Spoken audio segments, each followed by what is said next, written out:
CTBTO advocates to brief the UN Security Council consultations and to build a platform engaging now, I believe, over 1,300 young nuclear disarmament and non-proliferation experts from 125 countries globally. So this is quite an achievement. Prior to her work at the CTBTO, she served as advisor to the president of the OSCE Parliamentary Assembly, working on multi-stakeholder partnerships in the disarmament field. So as you can see, she is well qualified to lead us through today's discussion. And I will cede the floor to her to introduce the two ambassadors and our panel and lead us through the discussion. Thank you so much, Maria.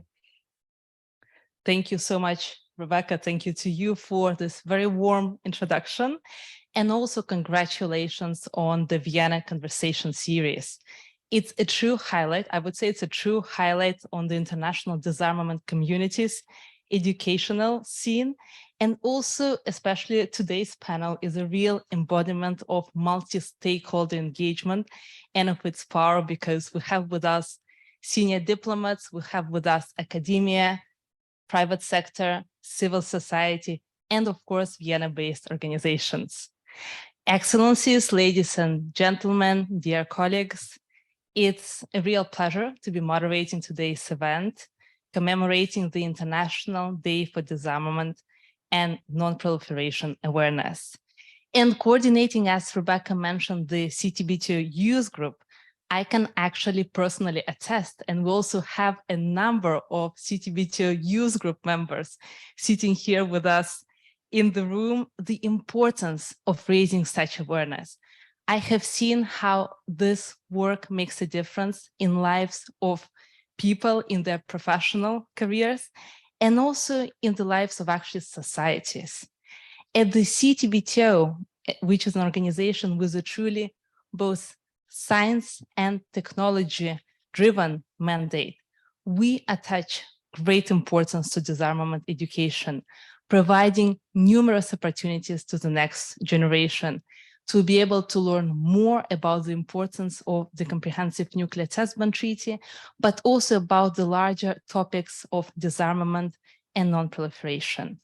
You might have, some of you might recall the recently held Science Diplomacy Symposium, and also one of the flagship programs we run is the Next Generation Women in STEM program, which helps us support both regional and gender diversity by opening up this field to women from underrepresented countries. We have a very exciting program today ahead of us. So without further ado, let me invite now His Excellency Mr. Toledi Makiyev, Permanent Representative of the Kyrgyz Republic to the United Nations Office in Vienna, and concurrently Ambassador to Austria, to the podium. Your Excellency, you have held numerous distinguished roles both in Bishkek and also throughout Europe, being Ambassador to Germany, Denmark, Sweden, and the Vatican concurrently. And we are very grateful to your country for being such a strong advocate and the leader in actually making this International Day for Disarmament and Non-Proliferation Awareness a highlight on the international scene. The floor is yours.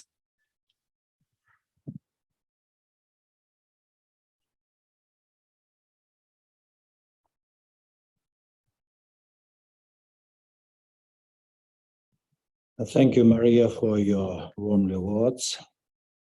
Excellencies, ladies and gentlemen, dear friends, at the outset, let me express my gratitude to co-host of this event, United Nations Office for Disarmament Affairs and Permanent Mission of the Republic of Korea, and warmly welcome all the participants.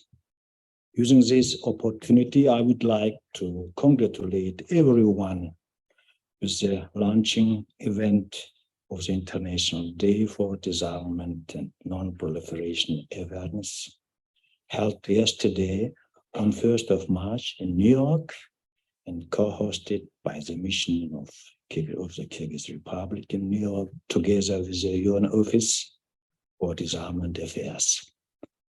I comment on keynote addresses by the Foreign Minister of Kyrgyzstan, the President of the General Assembly, and the High Representative for Disarmament Affairs, as well as other panelists, which included the representative of Japan and Mexico, academia, and the art.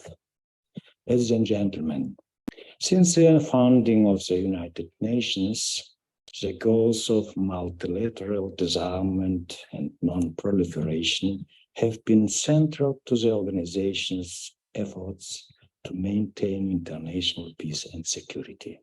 Disarmament and non-proliferation plays one of the key roles to success. As my minister mentioned in his yesterday's statement, Kyrgyzstan is committed to peace, non-violence, and the prevention of the proliferation of weapons of mass destruction, and initiated to declare the 5th of March as an International Day for Disarmament and Non-Proliferation Awareness.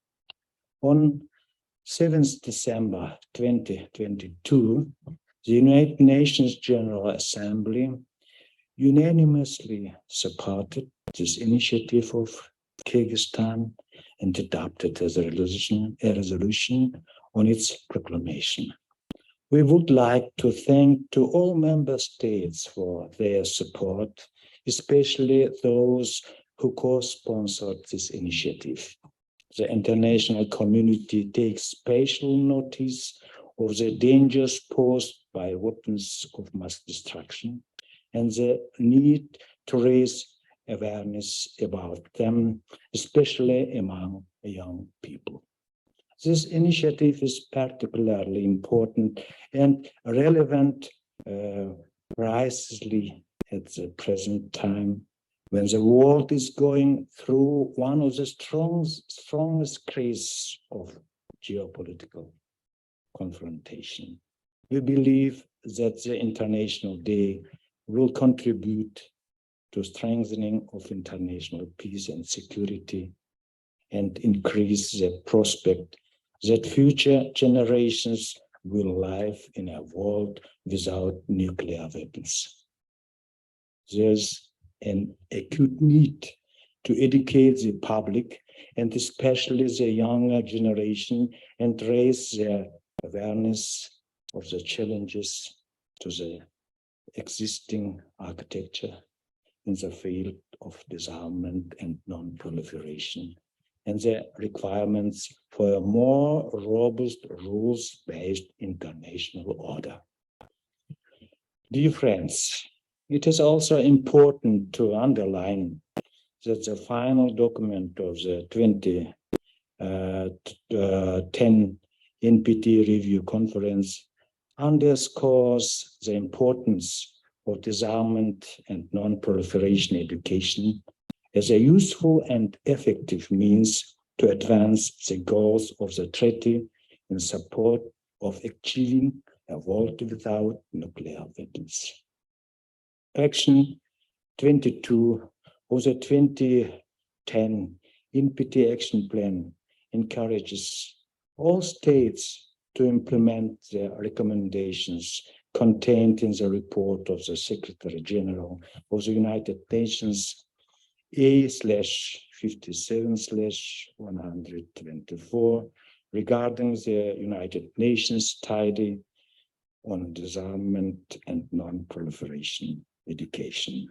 We do hope that the annual celebration of the International Day will act as a positive impetus for intensifying awareness raising and inclusion of disarmament and non-proliferation issues in existing national general education programs at various levels.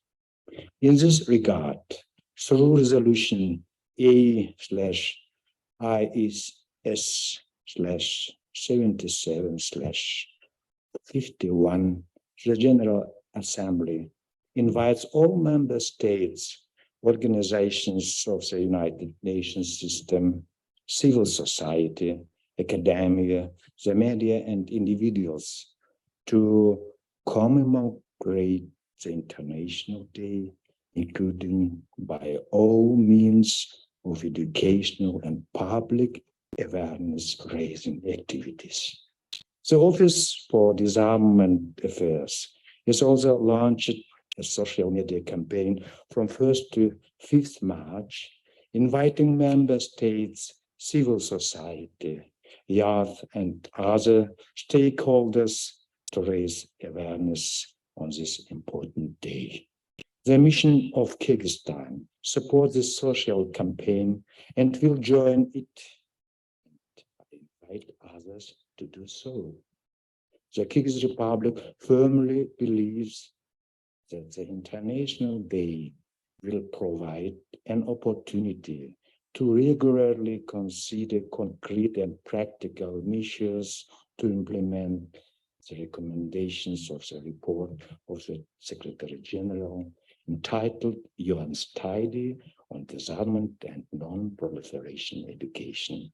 Taking this opportunity, the Kyrgyz Republic encourages all stakeholders to continue joint efforts and contribute to maintain international peace and security in accordance with the UN Charter and international law. Thank you very much for your attention.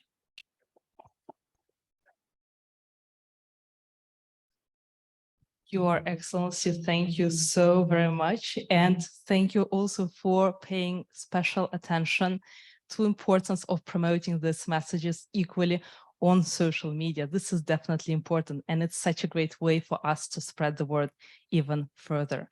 Let me now invite Ambassador Ham, permanent representative of Republic of Korea to the United Nations in Vienna, who has extensive experience in multilateral diplomacy, non-proliferation, and disarmament.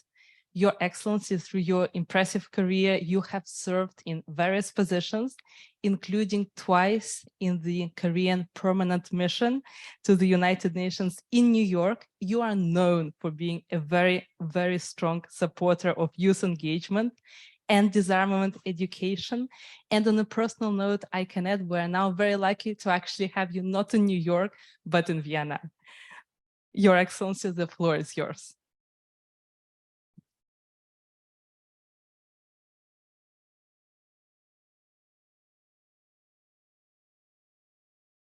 Maria, thank you very much. Thank you for the kind introduction. And it gives me a great pleasure to join such a great participants and panelists as part of the Vienna Conversation Series, hosted by the United Nations Office for Disarmament Affairs, Vienna office. I would first like to express my deep gratitude to Ms. Rebecca Zobin, the chief of the UNODA Vienna office, for organizing today's event. Today's discussion is a timely prelude for the newly proclaimed International Day for Disarmament and Non-Proliferation Awareness on March the 5th. I thank Ambassador Makiev for his remarks about Kyrgyzstan's initiative to raise awareness about the need for disarmament and non-proliferation education. The proclamation of a day on which all UN member states and organizations, civil society, academia, the media, and individuals are invited to reflect on disarmament and non-proliferation is a good opportunity to take stock of where we are and consider next steps, considering the current advancements in science and technology. Although the NPT entered into force about 50 years ago, the international community continues to face a range of disarmament and non-proliferation challenges. At the level of international norm setting, last year's 10th NPT Review Conference was unfortunately unable to adopt a final document due to an ongoing conflict with nuclear dimensions. There are other practical concerns as well. Several unresolved non-proliferation issues have been on the agenda of the IAEA Board of Governors for years now. And the DPRK is not only ready to conduct a 7th nuclear test at any time, but also has recently announced its intention to increase its nuclear arsenal exponentially this year. Thus, the topics of disarmament and non-proliferation remain as relevant today as ever. Today's challenging geopolitical and security context has brought new attention to the critical role of disarmament education. And given the complex and intractable nature of the challenges we face, it is incumbent on current and future generations to engage these issues seriously, contributing to building a more peaceful world for all. The Republic of Korea is committed to enhancing its cooperation with the international community to pursue disarmament and non-proliferation goals and educating, engaging, and empowering the youth in these fields.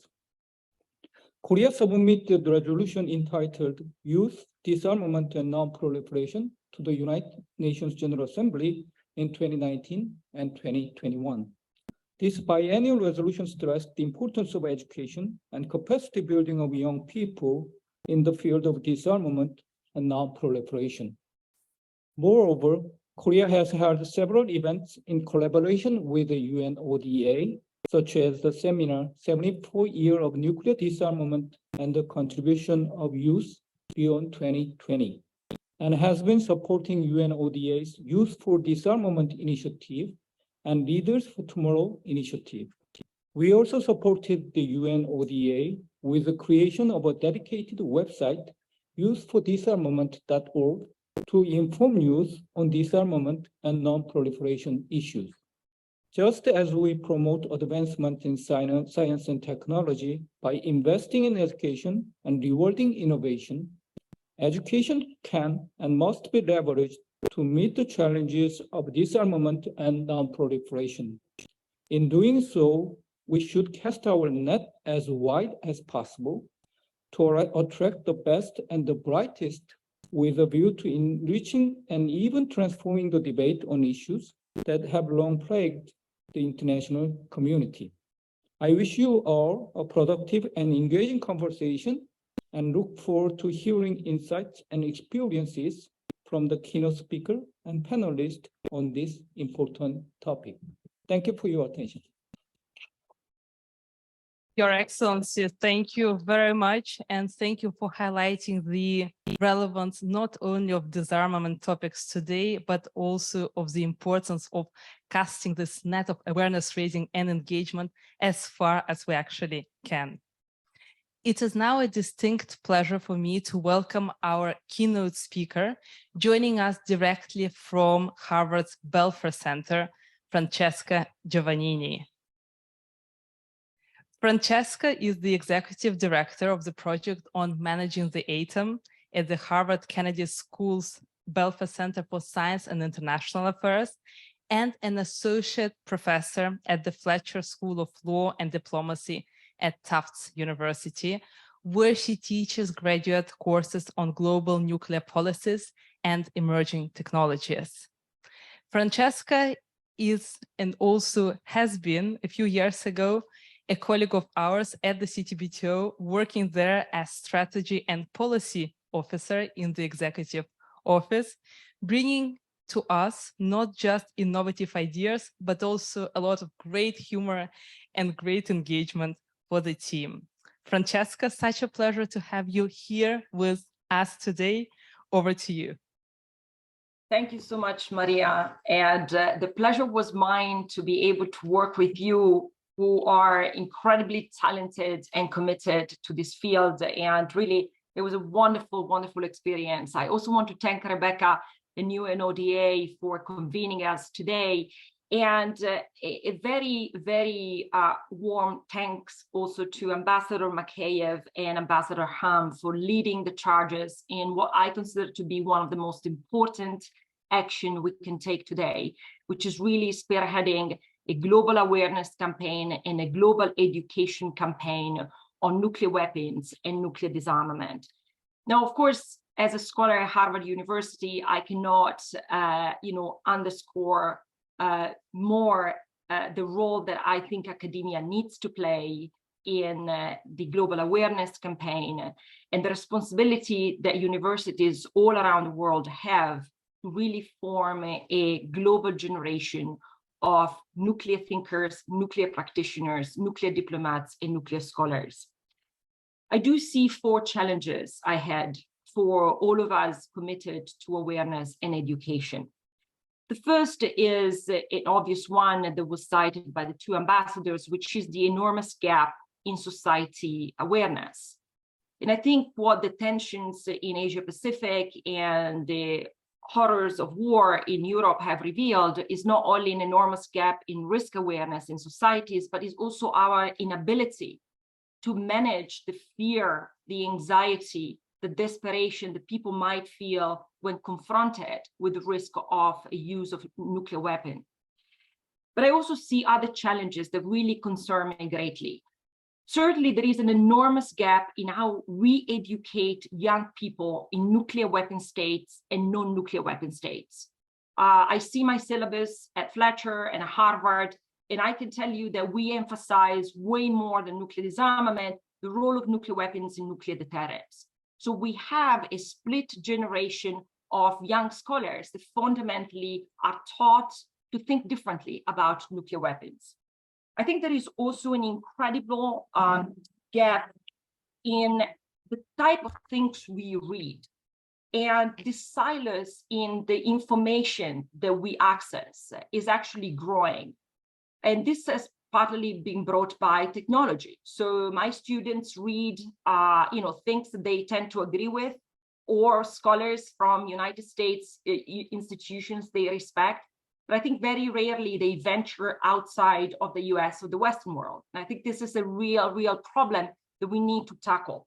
And finally, it's also the pace of education, that the way in which we teach sometimes is too slow for a young generation, in a way more adept to learn fast, quick, and with like small bites.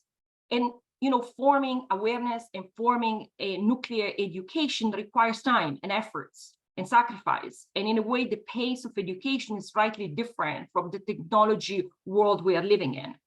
So I want to give you three or four ideas that I would like to focus on today, which I've actually integrated in my own work at Harvard University, but I would like very much to seek collaboration also with other institutions, around the world. I think there are ways to design global awareness and education campaigns that meet the needs of this current moment. The very first thing we need to do is to be very clear about what I would call the theory of change. What change we want to see, how do we want to achieve it, and through what mechanism. I have learned over the years that societies respond very differently to different mechanisms. There are societies that are welcoming universities' work or scholarly work, other societies that encourage way more youth activism and social movements. And that's why the CTPGO Youth Group was such an important initiative, because it spoke to different cultures and different experiences without using a sort of universal approach. And I think that was a very important and very impactful way. So the way in which we structure awareness campaigns is really to think about what work in what society. And what is the fundamental message that we want these young people to receive? And what do we want to empower them to do? I think there has to be a new and renewed awareness on international law and ethics. I think too often we somehow talk about strategy and security and weapons and technology, but we forget that there is a body of international law that was hard fought for.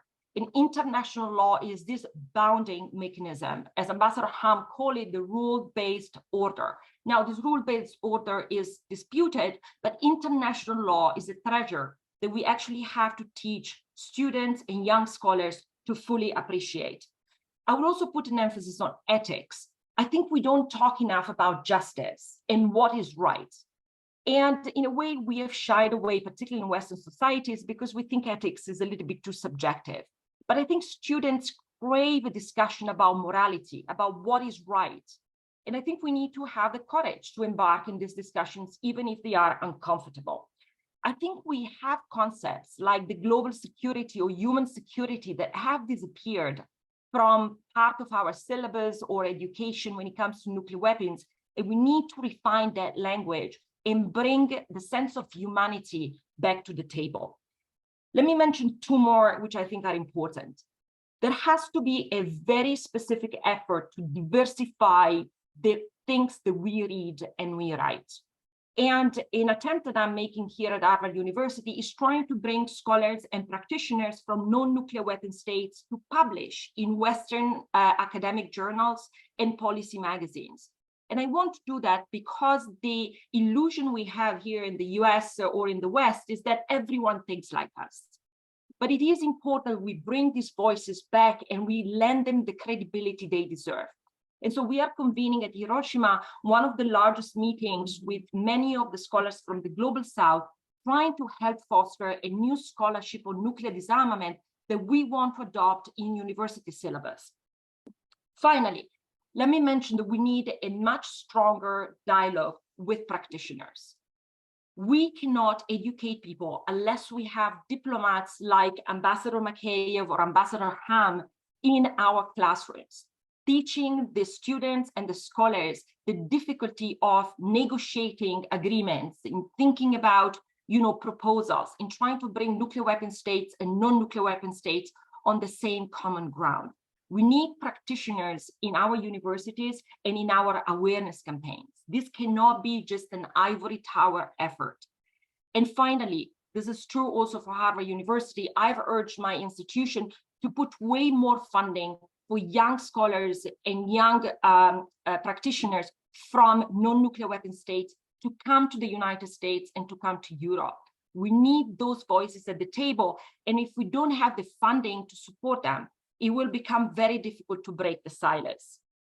So I want to thank you all again for these efforts. I want to confirm again that Harvard University stands ready to help in this. I think it's an incredibly important effort.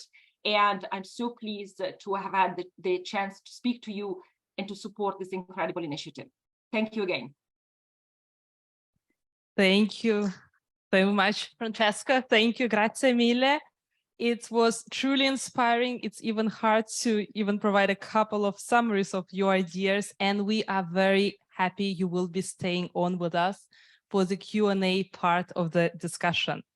Your introductory remarks were actually a great segue to our panel discussion now. And today with us, we have a truly powerful panel, which will help us discuss those topics in greater detail. And we are very lucky to have both representatives from the private sector, the think tank community, the academic community as well, so we can get a full holistic view on this topic. So let me now introduce our first speaker, Alexandra Ebert, who is Chief Trust Officer at Mostly Artificial Intelligence. Alexandra, we are delighted to have you here. You have a wealth of experience, both in promoting ethical, democratic artificial intelligence. And also, I absolutely love your podcast, which you run, and I'm going to give its name to everyone here. It's called the Data Democratization Podcast, and I do invite those of you interested in those topics to follow it. Alexandra, my question to you would be, what are the key challenges faced by the international community when it comes to emerging technologies? Because you are working in this field on a day-to-day basis. And also, what could be some of the solutions? Because I know, especially like in the public programs you do, you are very results-oriented. So what can be the solutions as well? Thank you very much, Maria, for the warm introduction, and thank you for having me here today. It's a true honor to be able to contribute with my expertise, which is not so much in the disarmament education, but more in AI ethics and emerging technology ethics. So from what we just heard from the keynote speaker, I see there's quite a strong overlap in the challenges that we face with emerging technologies, as also the challenges that she described in nuclear education and why disarmament is important. One challenge, of course, when we look into emerging technologies is they are emerging. We don't yet are in a position where we can fully anticipate what the intended and unintended consequences of using technologies like AI are going to be. That said, this doesn't mean that we shouldn't try and that we should give our absolute best to try to think ahead. to think of what could go wrong and how could we mitigate risks that are associated with the use of new technologies. So since you asked for new challenges that we are facing in this way, I would say one block definitely revolves around regulation and research. We need to have regulation in place that incentivizes / forces every player to make sure that when new technologies are developed, they adhere to responsible ethical criteria, for example, as it's currently the place with the AI Act, which is written in the EU. We also need more research. Even though that we are currently in the position where we say we want to have responsible, trustworthy, or ethical AI, however we are going to call it, we don't yet have the full knowledge of how to actually achieve this in practice. So we absolutely need to encourage more research in this field. Again, we also need diversity, similar to what was described in the keynote. We need to open up the debate of responsible AI, both amongst those who are developing it. Responsible AI, responsible other technologies are not something that should rest on the shoulders of the individuals, for example, with AI, the data scientists developing this stuff, but everybody should be involved within an organization and outside of an organization. So getting more diversity in this field is important, but also awareness with the general public. It's not for organizations to decide what is responsible AI, what is responsible metaverse, what is responsible replace any emerging technology you can think of. The general public should have a say about that. But if we look into the understanding of the general public when it comes to AI, it's very low, and kind of frightening scenarios like AI is going to take over the world are kind of dominating the narrative, which is just distracting from having an informed debate. So media could definitely help here. Governments could help with education. And then last point, but I'm elaborating on that potentially a little bit later, is we need data democracy, we need data diversity. Data must be openly accessible in a privacy-safe manner, because only then we can encourage that technologies like AI are developed not only for business purposes, but also for good purposes. And here we need to make sure that the data is not only available, but also diverse and reflects the full spectrum of human diversity, to make sure that we not dominate with a Western view or maybe with the white male, whatever view, but have something that caters to the needs of everyone. So just a few points, but since we're running out of time, I'm stopping here and handing back to you, Maria. Thank you so much. And thank you. It's very rich, and I think a couple of really good ideas and a great segue for us to actually go back to the screen where we have Walid Helmi, who I think can be a great person to comment further on what you have just started highlighting in terms of the importance of the democracy when it comes to data availability, emerging technology, and also the importance of this multi-stakeholder engagement. Walid, you have an impressive profile with a background in electrical engineering. You now work as the data engineering in the data engineering field at Kaufland e-commerce, and you have also previously been with Vodafone Intelligent Solutions. You're also, we know, very much committed to youth empowerment in the Arab and African regions. And my question to you would be on the importance of disarmament education partnerships, especially in the field of science and technology. How could those partnerships be further leveraged? And how important it is, according to you, to actually have the youth play a role in them? Thanks a lot, Maria, for that introduction and for giving me the opportunity to speak today. Just one remark, somehow I can see myself twice on the screen. So I always say, like, one of me is already enough to this world. And anyway, just first of all, like, I must admit, I feel it's a bit unfortunate not being able to join you all in person today. The atmosphere appears to be really inspiring and uplifting. So hopefully next time I will be in person. Getting back to your question, I think the answer to that relates heavily to some of the points Alexander has discussed, especially on the responsible innovation or the responsible AI part.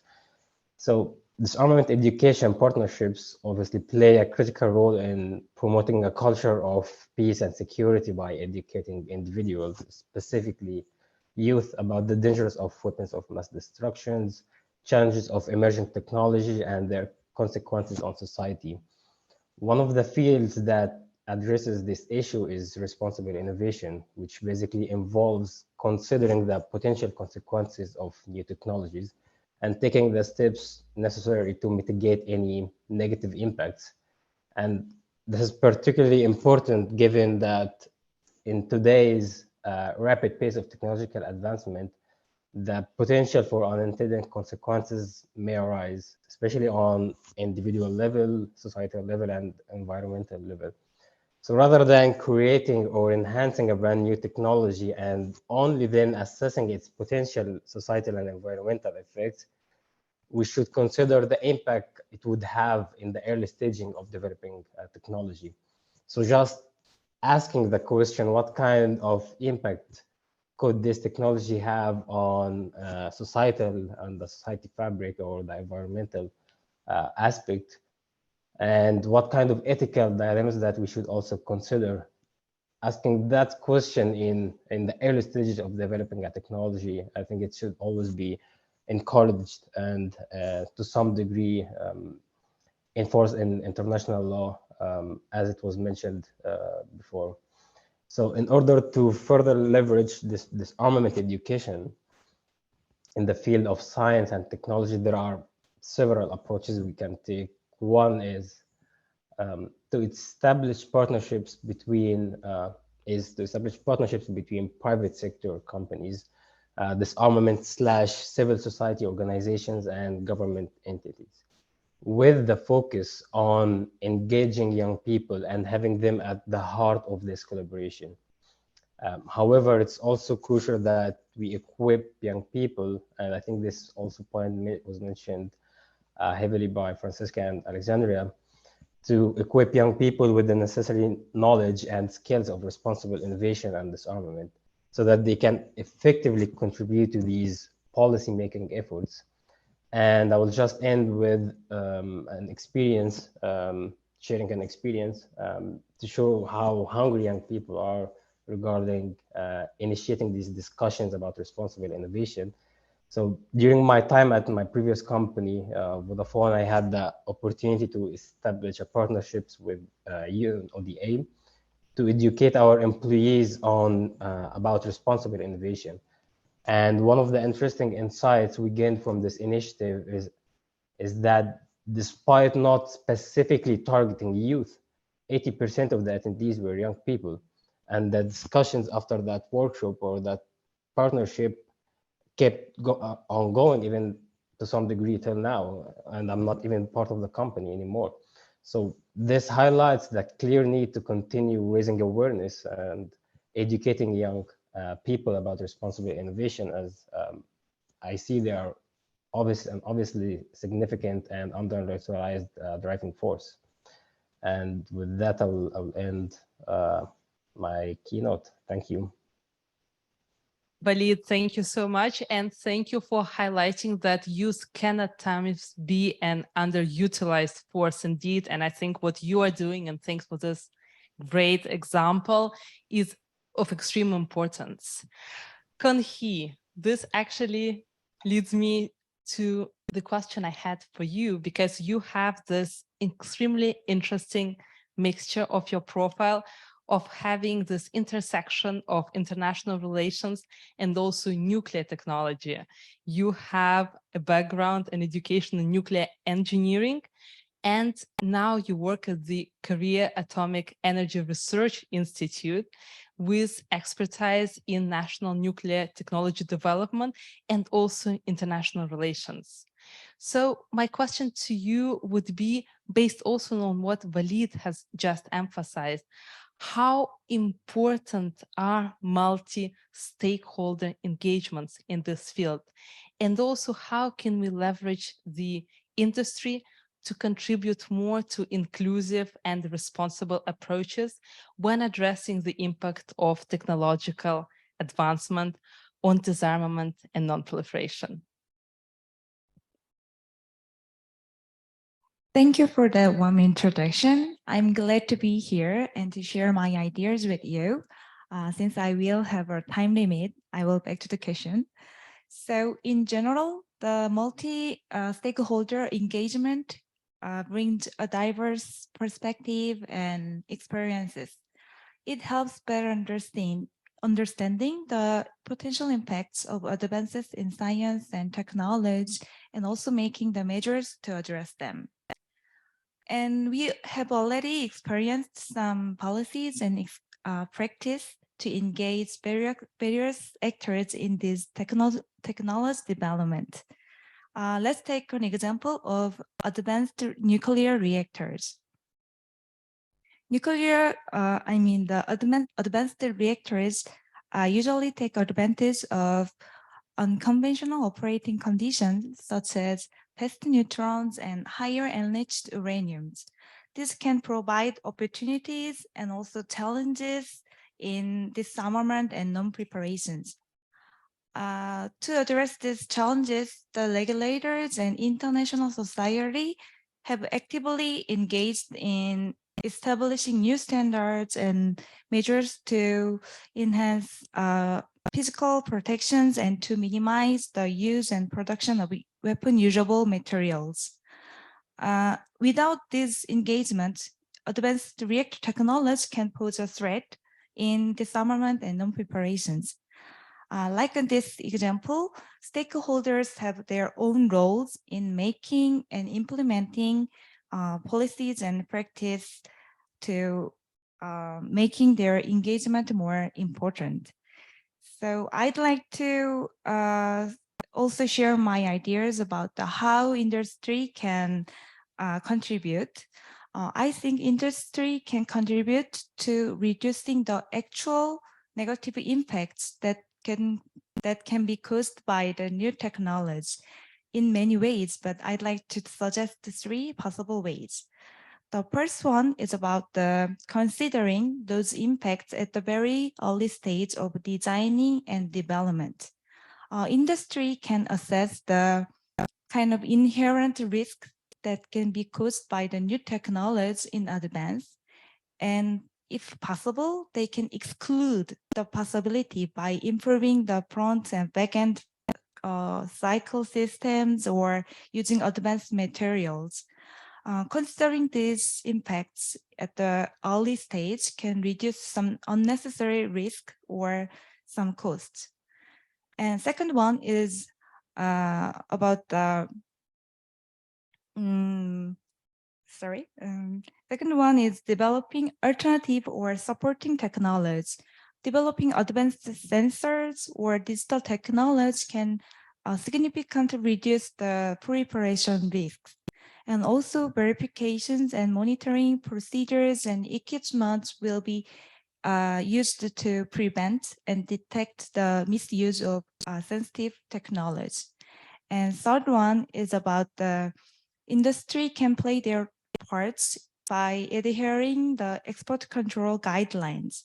Industry should get familiar with the international export control norms and guidelines and fully comply with them when they exporting.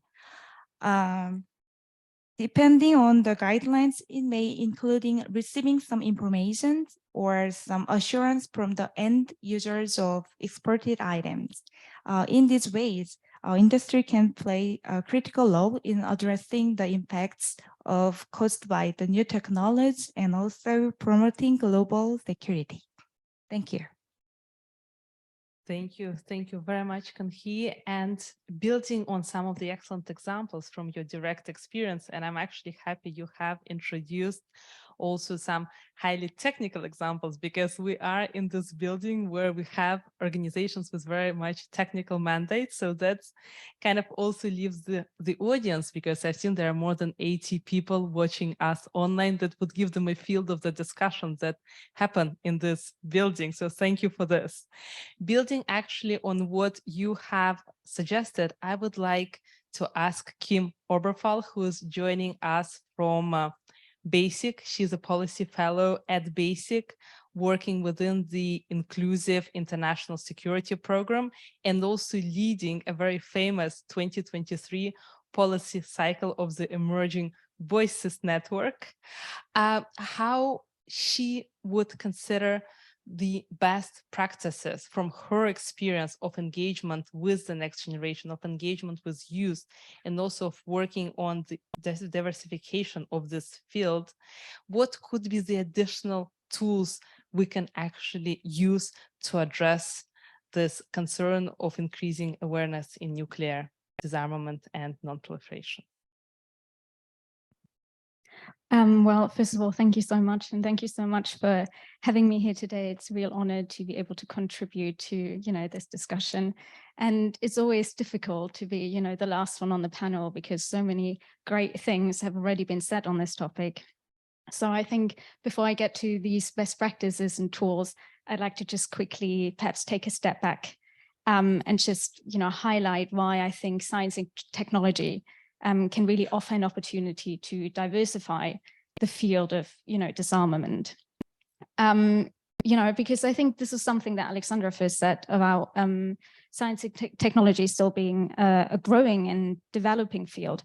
And with innovation being at the core of a growing and developing field, and especially when it comes to science and technology, this is all about the development of new ideas and innovative ways to address current challenges, but also future approaches to future challenges.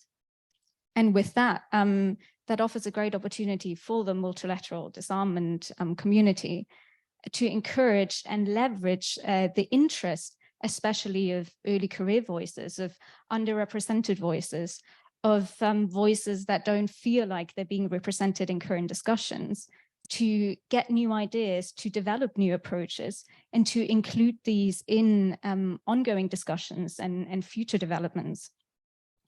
And I think that actually leads to quite a natural process of including these in current and ongoing initiatives, because that's vital to help the community to develop new initiatives in line with current developments in science and technology, and be prepared, as my fellow panelists already said, for these current and future challenges that science and technology offer, but also face in the context of disarmament. Because I think, looking at the bigger picture of it, to make constructive and sustainable process on current and future policy challenges, we need experts and negotiators that are aware of the interconnected nature of, existential risks such as, nuclear weapons, but also of other existential risks such as climate change, and the technologies and science that can help us tackle these challenges. And for that, we need, a diverse set of perspectives and people with a diverse background that can really bring in these new ideas. And that also, leads us to, I think, the key challenges. And that key challenge has already been mentioned, which I believe is opening up the field. The question is, how do we get those people involved, and how are we truly able to involve these new voices? So I think one of the key points is not just, including more women, including more underrepresented voices, including more perhaps misrepresented voices, but also broadening, the people we have these discussions with to outside of the field, talking to more scientists and technological experts in neighboring fields, and really including them in ongoing discussions. Because what I think happens a lot is that we get quite stuck in this disarmament and non-proliferation bubble, and we don't necessarily consider outside views that could, however, be helpful in us tackling these challenges together. So I think involving, a variety of stakeholders, a multi-stakeholder approach, opening up to the field of AI, to technicians, to other scientists, is such an important step towards making progress onto and towards nuclear disarmament. And I know that I'm running out of time, so I'm happy to come back to some of the tools and the best practices and specific examples of some of the initiatives that have already been mentioned, such as the CTBTO youth groups, such as the Emerging Voices Network that I personally work on. So there's lots of those initiatives already out there. But what I'd like to just briefly say is that I think there's three larger groups of those. There's events and there's campaigns that attract more voices to the field, that try to open up the field to attract different voices, different perspectives, and highlight opportunities of how you can get involved in the field. There's courses and also workshops that then highlight the skills development that are important for professional development of those already in the field, especially coming from nations that might not necessarily have the resources to offer such skill development, but also to those that are early on in their career. And I think the disarmament field is not always the easiest to stay in. So I think we also have a retention problem, and such workshops and courses and initiatives that can keep people in the field and really get them to be a negotiator in the future, to negotiate on important aspects, and people that understand the underlying challenges, the underlying cultural, historical challenges, that states have to come together to one table. I think that's really valuable as well. And before I finish, I just wanted to also mention networks, and that's again something that I work on personally. But these are really key to connecting individuals, but not just that, but also connecting communities like the science and technology community, communities that work more on social justice movements, and disarmament, non-proliferation. All of these are communities that have intersection, and there's challenging intersections, and we just need to get people to talk to each other and tackle those challenges together. And I think something when it comes to best practices that we need more, some of the tools we need more, is giving voices to these people, getting them to the table, which also has been mentioned, and then platforming their ideas, really not just considering them, but considering them in ongoing policy work and platforming their ideas, making them visible in high fora, high discussion fora, and really just bringing in more of a venue and of an opportunity to get these young, underrepresented, and just different voices to the table, and making that part of the community's everyday work.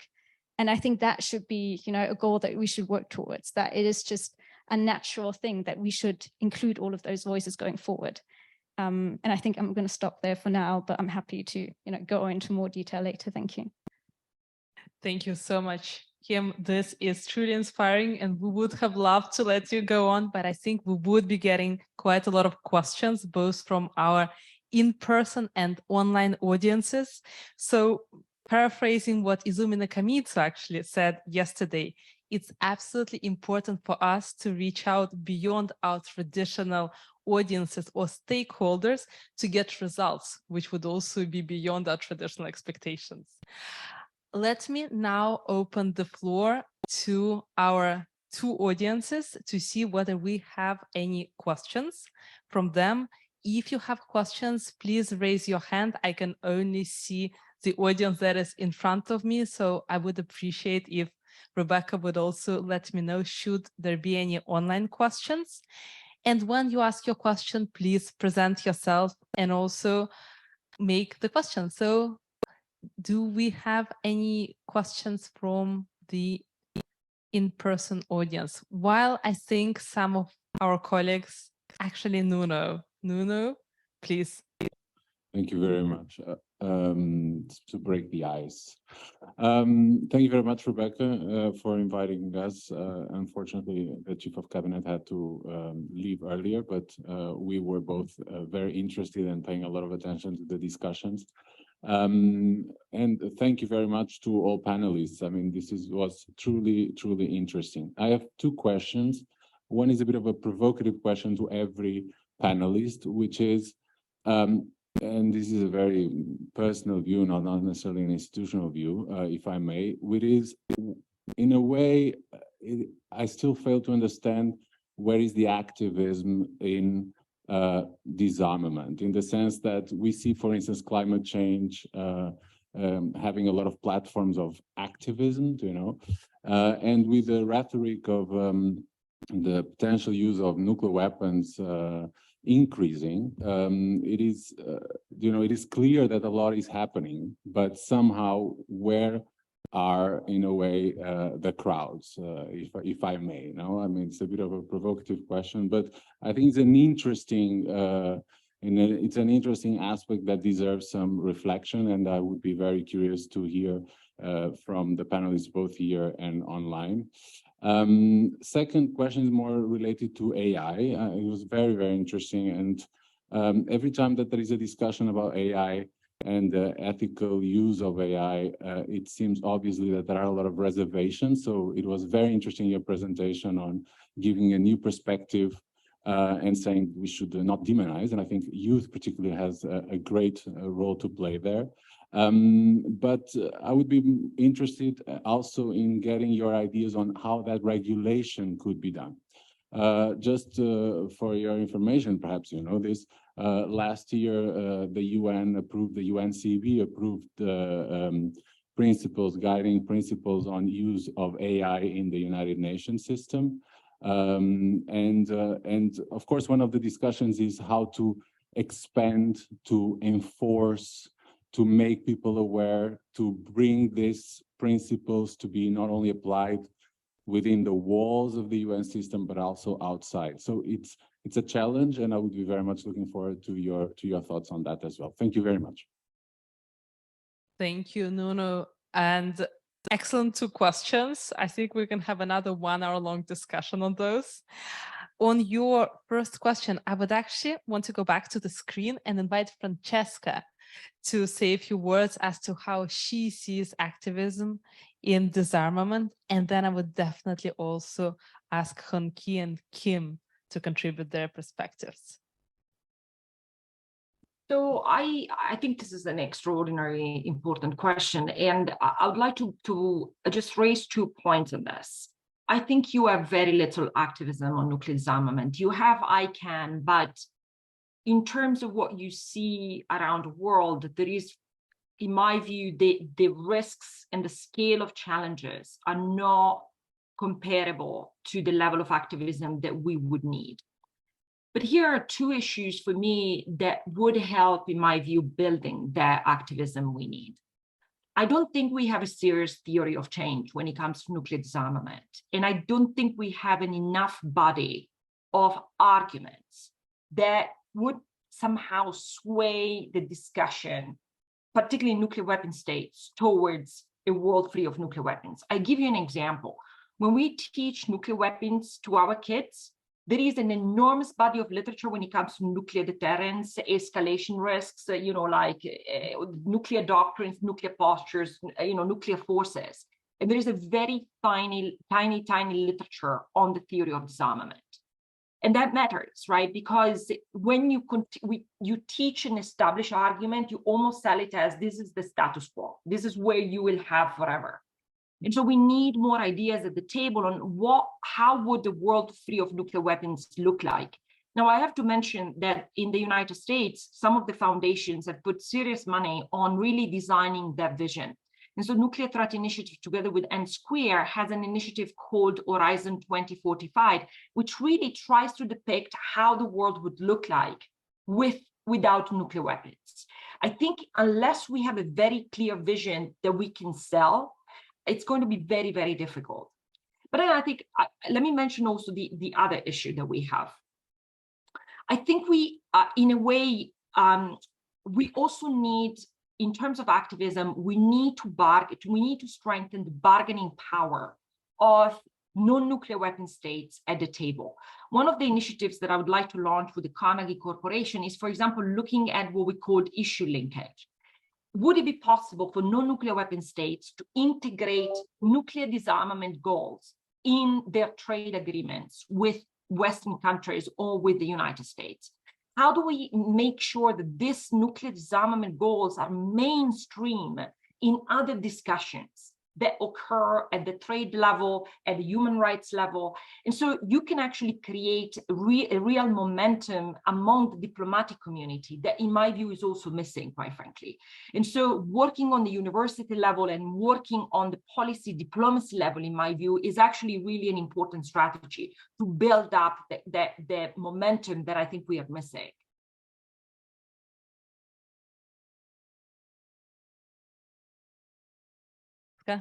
Now over to Kim. Well, thank you. So I think the first thing I'd say, I think this links back, though, to something that was mentioned before, which is the lack of, understanding and public awareness of, nuclear weapons issues. And I think that is one of the reasons why you don't see as many crowds out there.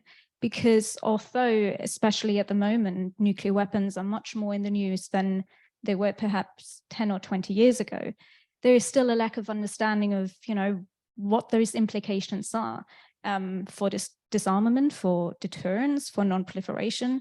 All of those are just terms that often get thrown out there, but that if you would ask someone, on the street outside, they wouldn't necessarily understand what all of that means and how they connect to nuclear policy in different ways, and what are those, exact implications of why we need to, we need more nuclear disarmament, and why there should be more activism about that. So I think, apart from perhaps quite a smaller field that is very much aware of that, we don't have as much public awareness as, for example, there is on climate change. So I think that's quite a big part of that. But also, secondly, I would say that is exactly why we need more young voices, more underrepresented voices to become more involved in that, and for them to understand that this is a really, key topic that should gain more attention, because it will be an issue and a challenge going forward. This is not going to resolve in the next few months or even in the next few years, perhaps even not in the next few decades. This is a very long-term issue to tackle. And I think that just goes back to, just trying to get different voices in the field that understand not just the issues at hand, but also the interconnected threats and challenges and the ethical considerations and implications of that. Of course, that doesn't necessarily explain why we don't have as many crowds out there, but I think that's a key issue, that we just need to raise more public awareness of the issue at hand. Thank you very much, Han-Ki. I'm not sure that I can add more ideas, but I think our keynote speaker said, that there is a gap between the nuclear weapon states and non-nuclear weapon states. And as our moderator introduced me, I have a major in nuclear engineering, and I'm also from the non-nuclear weapon states. I'd like to think back to when I was a university student. I think, not literally, but I think I have been prohibited to think about what is nuclear weapons, or what happens out there regarding the nuclear weapons, disarmament, non-proliferations. Maybe non-proliferations can be considered, but I think I don't have enough interest about the non-disarmament. So I think that's kind of one reason that there's no such a crowds out there. But I'm sure there would be some progress can be made, like the global initiative named as International Partnership on Nuclear Disarmament Verifications, is short for IPNDB. Such activities are quite encourage our non-nuclear weapon states to participate in some activities, even it could be some limited, but I'm sure that those kind of activities and global initiatives can get some fill the gap between those two countries. Thank you so much. And I think, Nuno, your thinking goes very much in line with what has been outlined in also our common agenda recently adopted and presented, and the thinking that's going behind the new agenda for peace as well, thinking how there can be linkages between the peace disarmament field and also those broader fields, which might also include climate change, because it is directly affecting also those fields that we are working in. I'm looking whether we have any more in-person questions. We had another question from. You are absolutely right, Alexandra, and it was to you, so Yes. Definitely you are not. Please go forward. All good. Let me maybe paraphrase the question, since we had 3 answers in between. Your main interest was around how to enforce responsible AI, ethical AI regulations, guidelines, whomever issues them. And then I think the last part of your question was also how to enforce them in a manner that everybody adheres to them, not only within the UN ecosystem. I must confess that second part is a little bit intimidating, and I potentially don't have this answer how to get everybody to adhere to that and to only make AI that's responsible. But maybe to tackle the question from what I think will be important milestones to get closer to responsible, I'll cover it with AI, but please, you can also apply this to other emerging technologies. So one piece definitely is the regulation. For example, I was asked by the European Parliament to also act as an advisor for responsible AI aspects of the AI Act. And I think there are many good points in there how the AI Act is written, with, for example, focusing also on high-risk applications that have the severe harms and impacts, potential impacts on individuals. One thing that I think could be improved here is also how strict they govern general purpose AI systems. For everybody not familiar with the term, think of facial recognition software, algorithms, natural language processing algorithms, all these building blocks that you could use in a vast variety of applications, and whereas at the point of development, not fully clear how is this thing going to be applied. Like with the kitchen knife, it could be used to prepare a dish, it could be used to harm somebody severely. So that's the same thing with general purpose AI. The current direction is that there are not too strong regulations for general purpose AI, because if you're building this, you don't know how people are going to apply it. But if we look into the vision for the European Union and many other institutions and nations around the world, they want to become a global leader in AI and responsible AI particularly. What does this mean? Not only the big tech organizations should develop AI and deploy AI, also smaller companies, medium-sized enterprises, startups should do so. And if more and more organizations enter in this ecosystem, what we are likely going to see is that they are not going to start from scratch whenever they want to use AI, but they actually will make use of the building blocks that are already developed by large organizations in the tech space, mainly from the United States, mainly from China. So I think if we look at the scale effect, and I would predict we will have, I don't know, 90% of AI tools in the European market, having some of these general purpose AI components, we should look super closely into the regulations, the obligations that those providers have. Not that they take full and final responsibility, but they must provide very thorough documentation, which data was used to develop these models, how they were developed, which parameters they choose throughout the process. Because without this knowledge, any person taking these building blocks will not be possible to finally say my product using this component is not going to be, for example, discriminate against an individual. So I think there's an opportunity. Then, of course, the AI Act and the regulation is just a part of the puzzle piece. We also need to make sure that we have an ecosystem that enables organizations to actually build AI in a responsible manner. This, again, if we think of more and more organizations entering this space, means we need an AI assurance ecosystem, as the UK government is suggesting it, where we have consultants, tool providers, audit organizations, which help the organizations actually to comply with the regulations. Lastly, enforcement. We've seen it with GDPR. Of course, there's an enforcement challenge because there's so many organizations to look into. So one thing that I think should be considered are mandatory AI audits for responsible AI aspects, simply because you would move it from a reactive and figuring out if any harm already happened to a more proactive approach. And it would also prioritize, again, for organizations to actually make sure that they adhere to that. So I think these are also two important components. And this is why I'm such a strong advocate for data democracy, because without democratizing access to data, without technologies like synthetic data, where you can use granular yet privacy safe data, neither a consulting firm, a tool provider, nor a, for example, AI bias auditor will ever be in the position to say, this algorithm is not discriminatory. Humans can't reason upon code, but we can reason upon data. We can reason upon diverse data. We can look into how is an algorithm going to decide if this minority individual is digested by the algorithm. And this is why we need data democratization. This is why we need data diversity. And this is why I'm hammering this message so much. So I hope this somewhat answers it, even though I couldn't tackle the last part of your question. Thank you so very much. We have also Walid who would want to contribute to this question.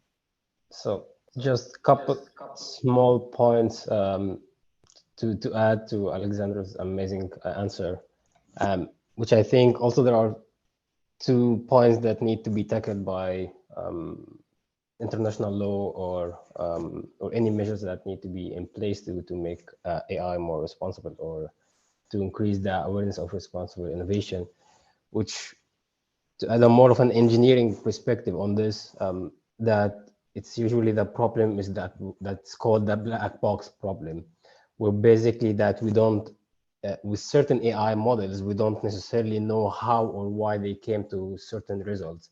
So although that, yes, we may know what kind of data that they are being fed into the AI model, or that what kind of results we would hope for, we don't necessarily know actually how or why this AI model reached to that conclusion. So we need to basically make AI models and as explainable as possible. There is an actual, maybe funny but a bit disturbing example that happened recently to this to make this more concrete, is that there's a journalist who was talking to like a Microsoft chatbot, and somehow the chatbot asked the journalist to basically love him and try to convince him to leave his wife. And when the journalist asked like Microsoft why this happened, like Microsoft didn't actually have any answer to this. So this is really alarming that the actual engineers or even the data scientists don't know how the model reached to that conclusion or why it tried to convince a journalist to leave his wife. So that's an aspect. And the other aspect that I think, again, Alexandra really touched on was about transparency about the data, like putting safeguards that make sure that data is diverse, that data is more inclusive, and really enforcing this in a way that more private sector companies become more transparent about their data and how they are using it. But there is an actual more of a provocative code that by one of the activists in the responsible innovation field that I like. And basically he says like, normally we don't trust private sector companies to self-regulate when it comes to environment or climate change measures or basically privacy laws. So why should we trust them to self-regulate when it comes to AI? So I think this is really goes back to Alexander's point about that we need to enforce this kind of laws and make sure that private sector companies can adhere to this. And I think the EU has, to a degree, greatly contributed to that. So there are that they now are bringing more transparency and difference between what high risk AI is and like what low risk AI. So high risk would be an AI that deal with employment and healthcare issues, that if any kind of bias that had happened in this field would be really devastating to on an individual and societal level. And low risk AI could be something like in gaming or something. So I think that's basically what I was trying to summarize, and hopefully that also answers the questions by Saima in the Q&A section. Hopefully I'm also pronouncing the name correctly there. Thank you so much. Thank you, Walid. I know we have a couple of questions in the audience. I would like to take just one from, yes, exactly. And then I'm looking at Rebecca. We do have a lot of questions online. I know we're running almost out of time, but maybe you would suggest a couple also, which we could tackle very quickly. Thank you so much.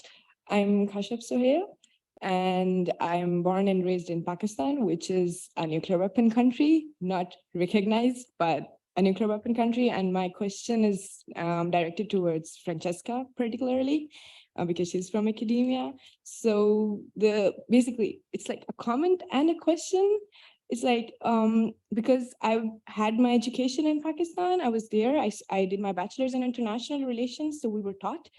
The idea is that Pakistan is like a developing country, and a country that is spending atrocious amounts of money on the military, which is like overlooking the social and economic aspect of the country. But at the same time, in the university curriculum, like you mentioned, it's like we are taught from an early age that the nuclear weapons or our weapons are a matter of prestige. It's a matter of pride. It's like something which makes us something superior. So the whole journal environment of the country, the journal perception of the people, it's more tilted or in favor of the weapons. And there's very, very few devotion or dedication towards the platforms of disarmament or the whole idea of disarmament.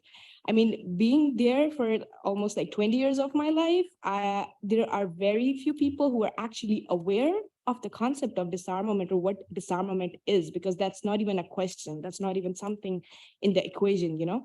So my question is like, how can we as youth address this problem in a developing country, which is like not being able to balance a lot of issues going on, but at the same time, for them, the general perception for the government, for the people, is that disarmament is not something that is so important for us.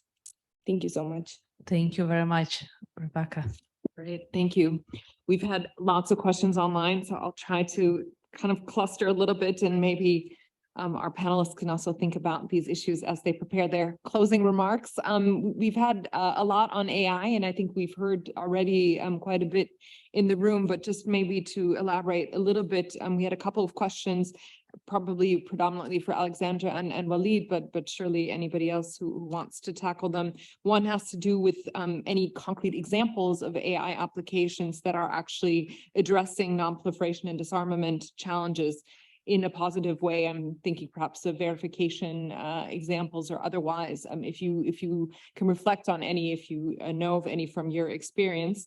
And a question around also prospects for more transparency and confidence building in what, you know, tends to still be in many cases a very kind of inward looking and also in some ways secretive realm of AI.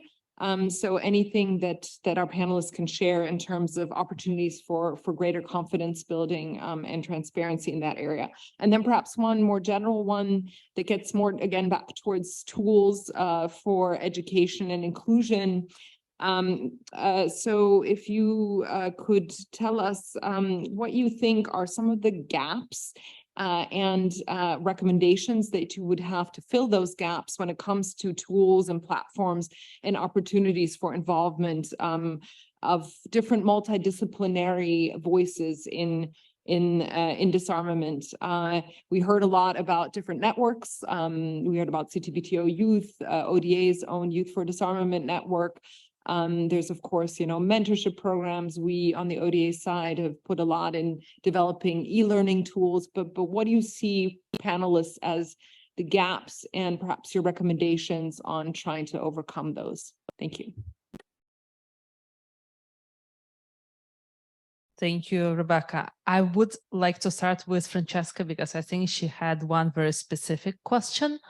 And then I would open the floor to all our panelists for their concluding remarks in which they can tackle all or some or any of the questions of their choice. Francesca, over to you.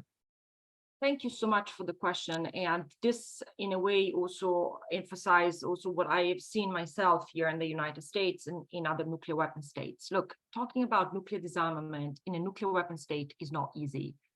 And we should start from this. We should start acknowledging the complexity that disarmament brings about for states who have made a choice that their security relies on nuclear weapons. And so my first recommendation, especially to my students who feel really strongly about nuclear disarmament, is one, acknowledge the security concerns that these countries have. Don't just dismiss them by saying, well, this is just rhetorical propaganda. Some of the countries that rely on nuclear weapons today live in very unstable regions. That doesn't mean that we are justifying nuclear deterrence or we are accepting nuclear deterrence, but we do open a door for a discussion. The second is make sure that you understand nuclear deterrence theories really, really well. There are a lot of flaws in those theories. And my impression when I come across some of the nuclear disarmament advocates is that I think they've dismissed too quickly years of thinking.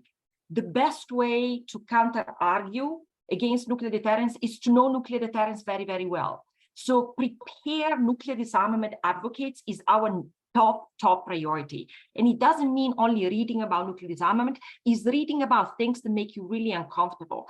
I had a student just a few weeks ago who actually came to my office hours and said, Professor, the readings you are giving me are really disturbing. They are talking about fighting a nuclear war. And they are talking about weapons of mass destruction. And my answer was yes, because then ultimately it will be up to you to make those counter arguments. And so my recommendation to you and to the young people and young scholars that live in nuclear weapon states is take the security arguments seriously and think very deeply about what are the counter arguments.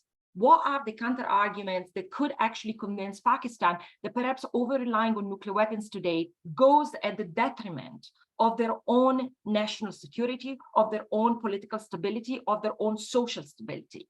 This is the way in which we begin a conversation. You are not going to bring nuclear weapon states from 0 to 100 towards nuclear disarmament. But what you can do is to set credibility in the arguments you are making. And so one way to do it, for example, is really thinking about the cost of nuclear deterrence, something that you have actually hinted on. There is a big discussion in the United States right now about the cost of nuclear modernization. And one of the big things that we can do is to actually explain what are the trade-offs between nuclear modernization and other things.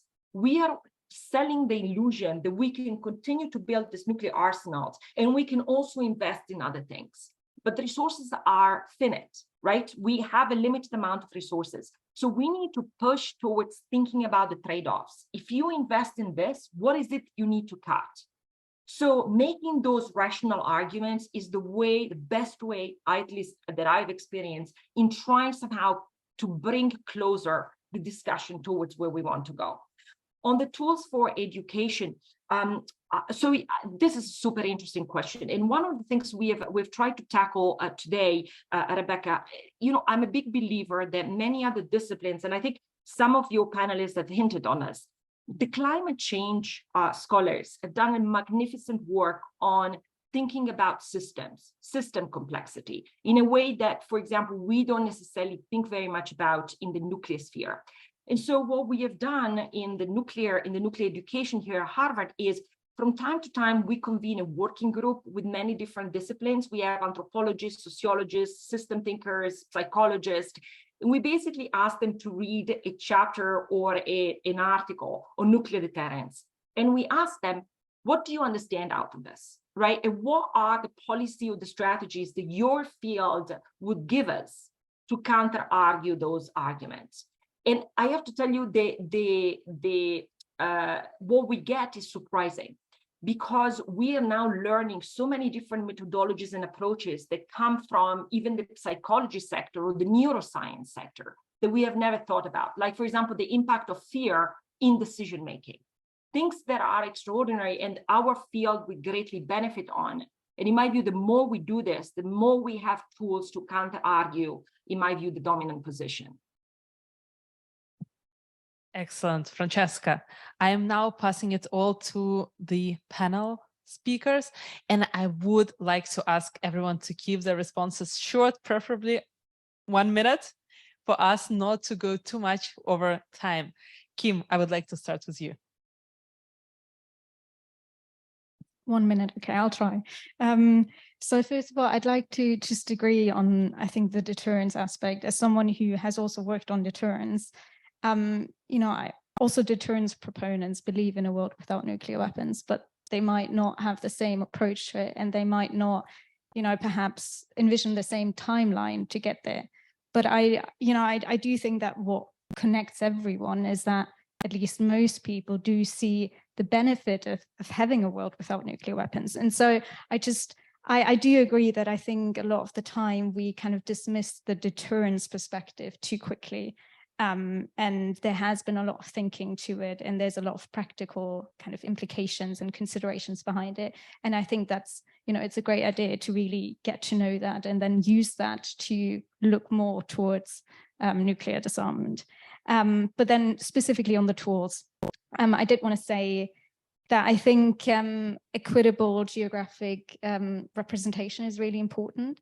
That, you know, whenever we do anything, whether it comes to courses, whether it comes to networks, and we do want to give people leadership roles in that, that we pay attention that those leaders come from a variety of regions, that they come from all across the world. And I think that's also a great way to then show, you know, that there's different perspectives in maybe the region you come from. Because I understand that, especially as young people, you know, we can't necessarily show the world that right away. But I do think that even if it's just a few people and you can kind of spread that awareness and that builds up from the ground, that can be powerful.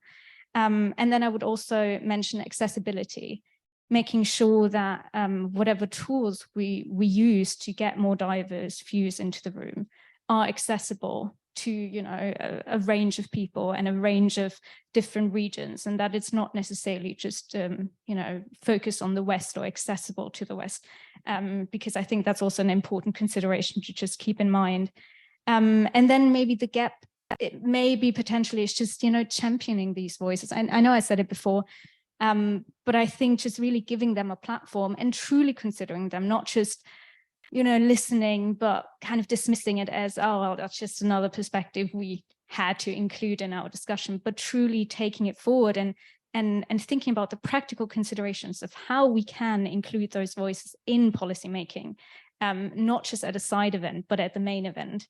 I think that's just another thing. And to quickly round up, I just want to add that, you know, if you're a senior stakeholder, and I know that we have various people online, but also in this room, you know, there are so many initiatives and so many networks and campaigns already out there, and there's so many ways to get involved, whether that's, you know, by supporting those initiatives through funding, but there's also ways to just, you know, contribute your expertise and contribute the knowledge that you have, that you can offer to those networks and offer to those individuals that are really eager to learn more and that want to do more, because there are a lot of people out there that are really keen on becoming more involved, and we just need to give them, you know, the opportunity to do so. And I think I'm just going to end there. Thank you so much. Thank you so much. Cookie, over to you. Yeah, taking this opportunity, I also encouraged to participate in those initiatives as well. And I'd like to highlight the importance of responsible approach from everyone. It would be difficult to find a spot from benefiting from new technology and regulating its dual usable aspect, but we have to keep eyes on them. And when we take some benefits from the new technology, we also think about the other aspects that can be undermining some other aspects. So I think those responsibility can be needed for everyone. Thank you. Thank you so much. Walid, over to you. All right.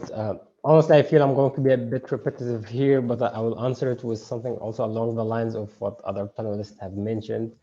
But I think in general, this shows that we've got the right ideas here.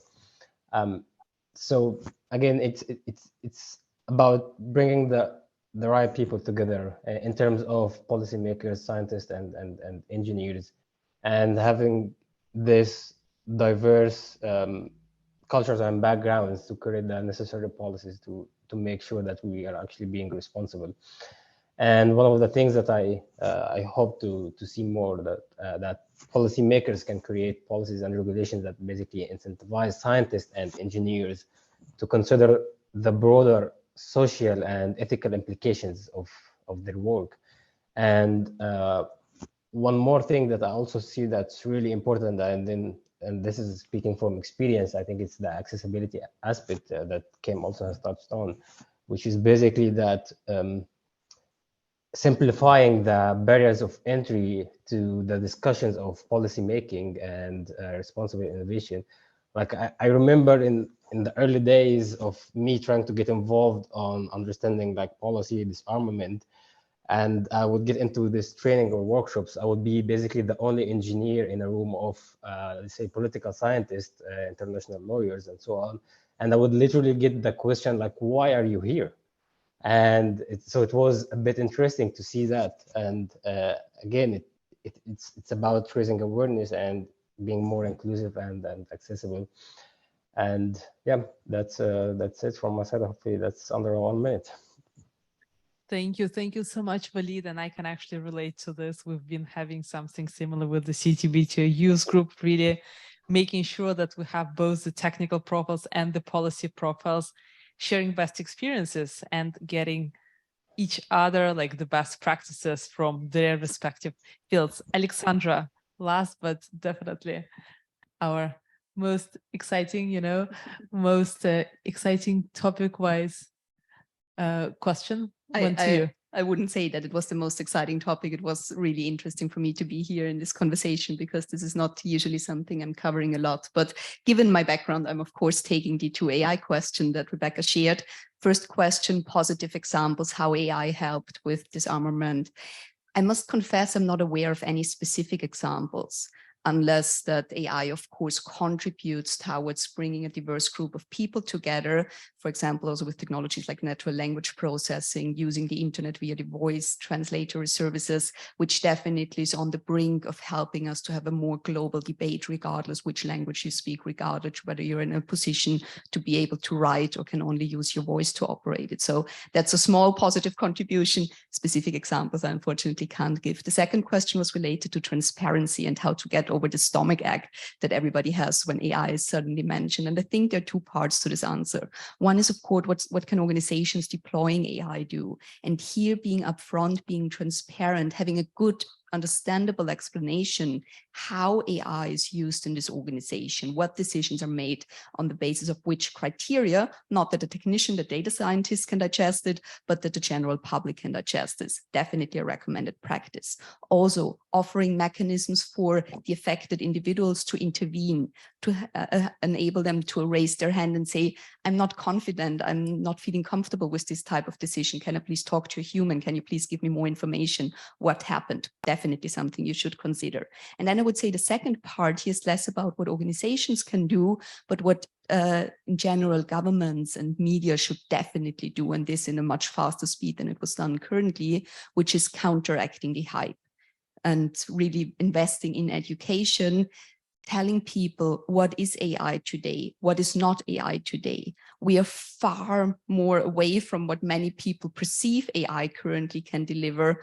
And I think it's important to counteract this hype, to get away from these fears of AI is going to take over the world, AI is going to take away all of our jobs, and get people in a position where they're first calm enough and second informed enough to have a meaningful debate about the issues of AI that we need to tackle today. Most importantly, AI bias, discrimination, and explainability. Everybody should get involved. And I would say my call to action here is also for everybody to take their own AI education in their own hands and start to find resources where you don't get the hyped information of this AI is going to do that, this AI is going to do that, but really dig a little bit deeper into the topics of AI discrimination and what needs to happen to kind of be in a better place than we currently are. So I would leave on that note. Thank you. And thank you for respecting the 1 minute limit as well.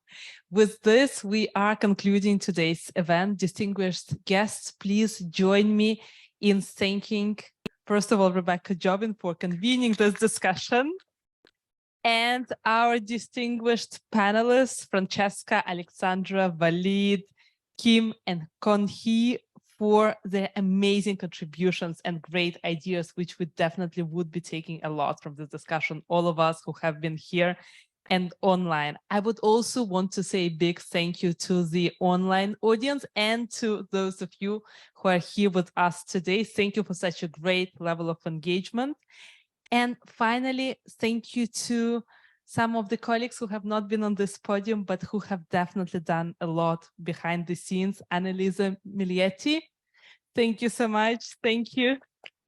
Thank you also to Andy, Alexandra, and Galina for supporting the preparations of this event.